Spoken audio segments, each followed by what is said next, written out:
After delivery എല്ലാ മമ്മകളും ഒരു വലിയ ബാഗായിട്ട് നടക്കാറുണ്ട്. പക്ഷെ അത് എന്തിനാന്ന് മനസ്സിലായില്ല, ഇപ്പൊ മനസ്സിലായി. So what's in my diaper? അതിന് ആദ്യം വേണ്ടത് ഒരു വലിയ ബാഗ് വാങ്ങാനാണ്. നമ്മൾ ഫസ്റ്റ് മസ്റ്റ് ഹാവ് ആയിട്ട് വേണ്ടത് പമ്പേഴ്സ് ആണ്.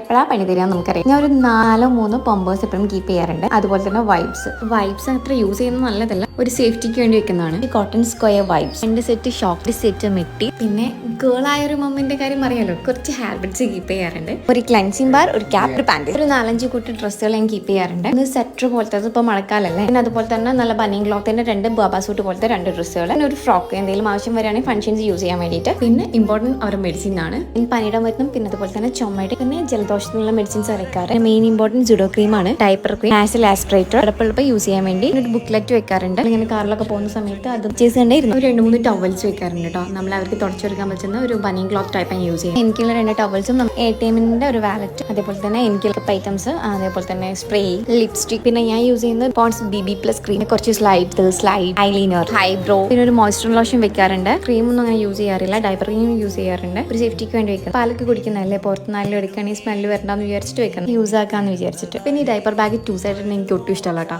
എനിക്ക് സ്റ്റാൻഡേർഡ് ആയിട്ട് 1 സൈഡാ തോന്നുന്നത്. എഴുതിയിട്ടുണ്ട് നമ്മൾ എപ്പോഴും കീപ്പ് ചെയ്യുന്നത് മക്കളുടെ ഹോസ്പിറ്റൽ കോഡാണ്. അപ്പോൾ ബാഗ് കയറി ബൈ ഓൾ.